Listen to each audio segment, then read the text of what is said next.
Swamiji, I think a lot of people wonder what their purpose in life is. How does one discover his destiny?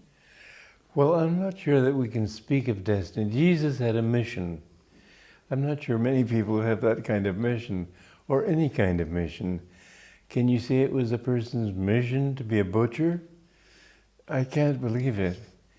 I think what we have is karma and things to overcome. But for example, if a person is a very good actor, but acting goes to his head, that maybe he may succeed as an actor, but it may harm him spiritually. Therefore, that would not be the best thing for him to do. It might be good for him to do those things which will help him to be more humble. That is up to the individual. Some people aren't interested in spiritual progress. What you can do well now is usually something you've done well in a relative sense before. I mean, you might be a good actor in one life and a good salesman in another. That's relating two different kinds of profession, and yet somehow still having to convince the other person of the truth of what you're saying. So try to feel, especially the first 6 years of a person's life, you carry more of the former life with you. And if you look at those first years, what were your tendencies then? What those tendencies were will indicate what you can be more successful at in this lifetime too. So it's easier and better to go the route of that you've already taken than to, you can't be everything. I know this one old woman decided that she wanted to know God, therefore she had to become perfect in every way. At the age of 75, she set out to become a millionaire. Well, that's ridiculous. Of course she never became a millionaire. But it was a ridiculous aspiration. You don't have to be good at everything. Just be good at one thing. It's sort of like a sheet of ice on a lake. It's hard to break through the ice at all points. But if you can break through it at one point, by just drilling at that one point, you can get to the water underneath. So also with any work that you do, don't think in terms of becoming all-rounded or everything. Take whatever you're good at and do it better. And the more you develop your own nature, the more you go beyond that nature to the God who is in you. Swami, you spoke of reincarnation. Is it necessary to believe in reincarnation? Well, is it necessary to believe the world is round? No, you can believe it's flat, but it's round. So you can believe that there is no such thing as reincarnation. That doesn't stop your coming back if that's what you do.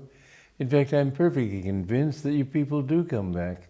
And there are a number of books that are available now quite easily in the marketplace of people who remember past lives, children especially, who remember past lives under hypnosis. They've undergone that as a memory, but you can't trust hypnosis as well as actual memories. A child who knows that he was murdered in his last life has a birthmark that resembles the place where the bullet went through his chest, let us say, or his head. Goes to the village where he used to live and recognizes his murderer. There are many stories of that nature. Wow. Ian Stevenson was a psychiatrist, I believe, or psychologist, who studied many, many cases in different countries. And he found that many were you can't explain them in any other way except by reincarnation.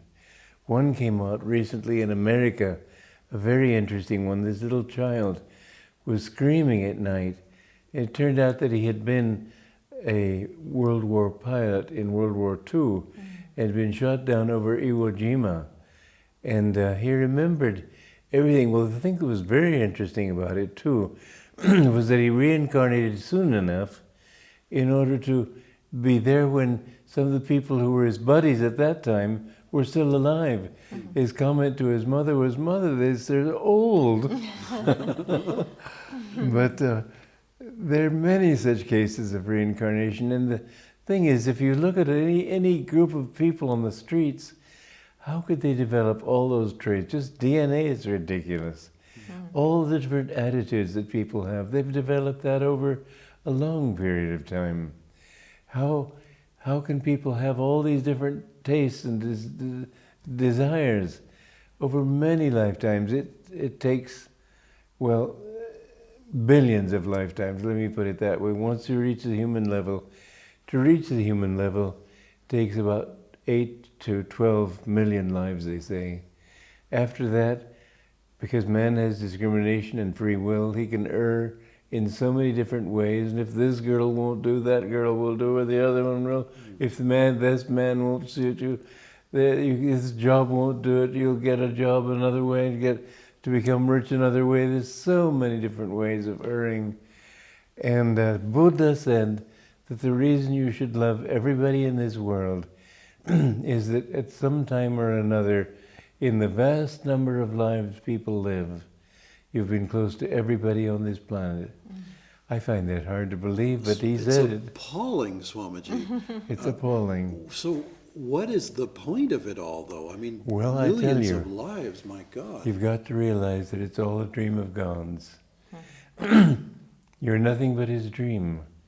But as long as you think that your dream is out here and your reality is out here, most people want it. There's some woman heard about reincarnation and came and told a friend, guess what? We get to come back. Well, you reach the point after many, many lifetimes of this, of anguishing monotony. You hear the same old story. Finally, I know in my own life, I reached the point of desperation. I just was like a fish out of water. I couldn't stand the thought of, hey, not knowing what it was all about. I had to know God. And that's when I met my guru. Swamiji, what a blessing to have met your guru. Do you think that was predetermined, or did it come through your free will? Well, it came through, I mean, who's going to do the determination? If somebody else does it for you, I call that not fair. You determine it yourself by your own karma. And in your past lives, you have been doing these things. It takes quite a few lifetimes to find God even. It takes many, many lifetimes to reach the point where you will find God. One person said to Yogananda, Sir, I don't think I have very good karma. Yogananda said, remember this, it takes very, very, very good karma even to want to know God. But once you want him, once you found the guru, even then you go away again and again. And it takes time before you realize that, no, when you seek God, it means giving up everything else. And after a while on the spiritual path, many people reach the point where they say, well, gee, money was pretty nice after all. So they go back to it. And they go back again and again to this thing and that thing. Finally, they realize there's no way out. And when they've reached that point, then they find God. How much free will do we have? We have the free will to seek God or to reject him. That's our free will. Otherwise, you're conditioned by so many actions of the past that it's possible for a wise man to predict when you want to go left and when you want to go right. What makes you want to do those things? That's where your lack of free will comes in. There's some predestination, destined by you, however, not by anyone else, that makes you want to wear the kind of tie you're wearing today, for example. And that happens from all the past lives that we have? Yes. That predetermination is from that. So where does belief factor into it? Belief isn't very important, but it's what makes you start trying. If you didn't believe, then you wouldn't try. So you have to have belief in the beginning. But people who say that you will be saved by your beliefs, their beliefs won't save you. It's what you know that will save you. Belief is the hypothesis, you might say, of a scientist who believes that such and such a thing is true, but until he's done the experiments to find out whether they are true or not, he can't say, I know that it's true. So belief and faith are very different. So, Swami, in the Bible, there's a story where a woman touches Christ's garment and is healed. And he says that was your faith. What does that mean? It was her knowledge that he was a great man of God. And he said, virtue hath gone out of me, because she was able to pull on him because of that faith. Other people went to him, they believed him, and they didn't have that kind of drawing. People who came to Yogananda with faith drew that attunement from him. But how? How?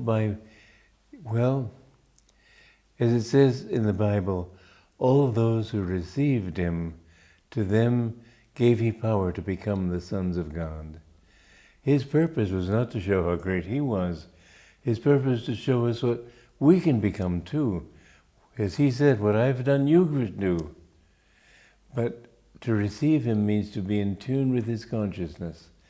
You can't get out of the ego by just affirmation. The ego itself is making that affirmation.